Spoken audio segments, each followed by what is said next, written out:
महाराज रासलीला की तरफ। ठाकुर जी की रासलीला के दर्शन हम झांकियों सहित करेंगे।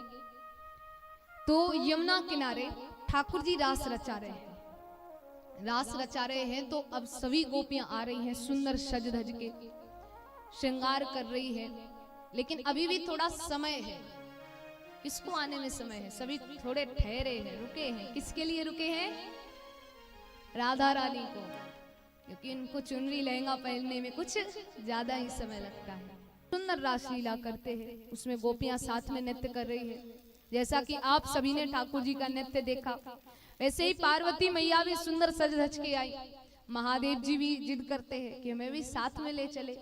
तो महादेव जी भी गोपेश्वर रूप में आते हैं, वो भी सुंदर नृत्य करते हैं।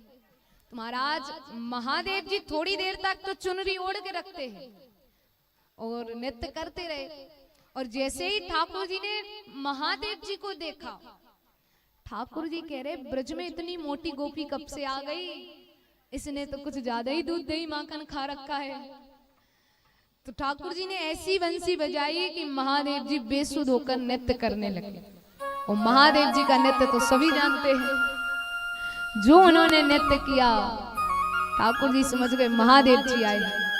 नृत्य करते करते भूल गए चुनरी जो ओढ़ रखी थी वो नीचे गिर जाती, तो सब समझ जाते हैं कि गोपी स्वरूप में महादेव जी आए।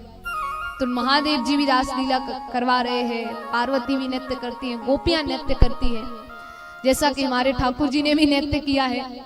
महाराज हमारे सामने ठाकुर जी विराजमान है। जो भी भक्त चाहे उनका तिलक कर सकते हैं, उनका आशीर्वाद ग्रहण कर सकते हैं। अब रासलीला जैसे ही थोड़े करते करते नृत्य करते करते भगवान रुकते हैं, तो भगवान का एकदम से ध्यान राधा रानी के मोतियों के हार पे जाता है। तो ठाकुर जी राधा रानी से कहते अरे राधा दिखाना ये हार तो बड़ा सुंदर लग रहा है। राधा रानी को लगा थोड़ा मजाक करना चाहिए। तो राधा रानी कहती है कि ये हार इतना सस्ता नहीं है। ठाकुर जी ने हाथ आगे बढ़ाया कि अरे राधे दिखाना तो सही। राधा रानी तुरंत पीछे हट गई। राधा रानी को लगा कि थोड़ा मजाक करना चाहिए। तो राधा रानी मजाक मजाक में कह देती है कि ये हार इतना कीमती है कि नंद बाबा यशोदा मैया बिक भी जाए तब भी इसका मोल नहीं चुका सकते।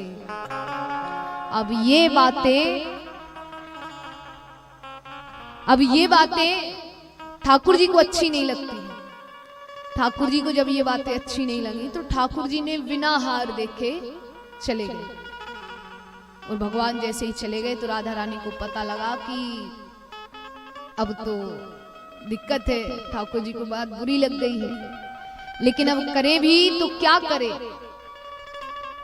अब मन ही मन विचार कर रही है, मनाने का प्रयास कर रही है, पर ठाकुर जी तो बाहर ही नहीं आ रहे हैं। ठाकुर जी जब बाहर ही नहीं आते हैं तो राधा रानी कभी किसी के हाथों बुलवाए, कभी किसी के हाथों बुलवाए। अब जब बुलवाती है तब भी ठाकुर जी नहीं आते हैं।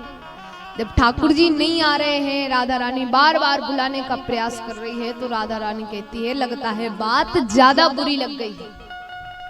अब पहले के समय में फोन इत्यादि नहीं थे कि अगर किसी को बात बुरी भी लग जाए तो कहते ना फोन करके कह दो भाई गलती हो गई माफ कर दो।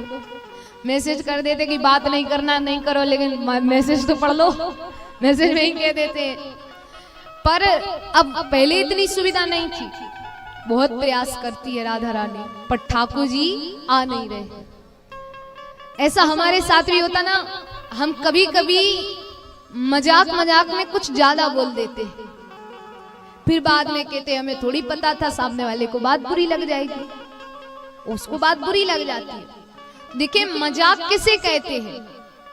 आप जो बातें सामने वाले से कहने वाले हैं उसको सुनकर सामने वाले को भी खुशी हो और आपको भी खुशी हो, उसे मजाक कहते हैं कि दोनों खुश हो।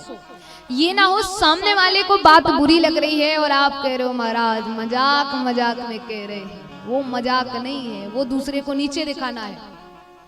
तो मजाक वही करे जो आपको ठीक लगे। अब राधा रानी कह रही है देखिए भाव तो अच्छे थे, पर अब करे भी तो क्या करे। अब राधा रानी ने भी बाहर आना बंद कर दिया। अब कोई नहीं बाहर आ रहा। पहले तो बड़ा प्रयास किया है, जब ठाकुर जी रासलीला करने नहीं आए, माखन चुराने नहीं आए, तो वो भी आना जाना बंद कर देती है। अब वृषभानु जी की चिंता जो है वो बढ़ने लगी महाराज। अब वृषभानु जी की चिंता बढ़ती है तो वो कहते हैं कि राधा किसी से बात नहीं कर रही है, बाहर नहीं आ रही है, अगर पूछ लो क्या हुआ है तो और जोर जोर से रोने लगे। अब क्या करे? अब ठीक है, यहां तक तो ठीक था। अब कुछ दिन बाद और जोर जोर से रोए, और अगर कोई पूछने आ भी जाए तो और रोए, बहुत रो रही है। तब वृषभानु जी कहते क्या करे?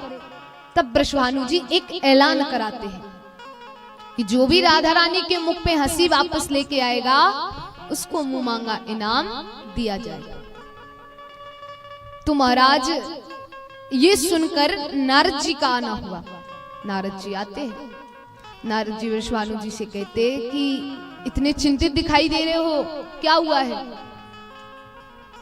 तब वृषभानु जी कहते हैं राधा किसी से बात नहीं कर रही है, अगर कुछ कहे तो और जोर जोर से रोने लगे, किसी को बता नहीं रही है, क्या करे? तो नारद जी कहते इतनी सी बात है।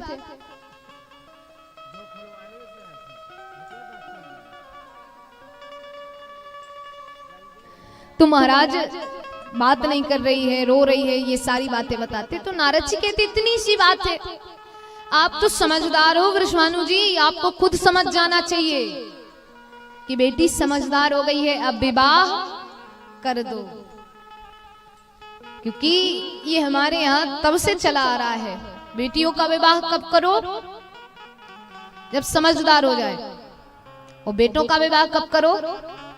जब एकदम हाथ से निकल जाए बाहर, सब आपके हाथे में नहीं है कि आप उनको बस में कर सके।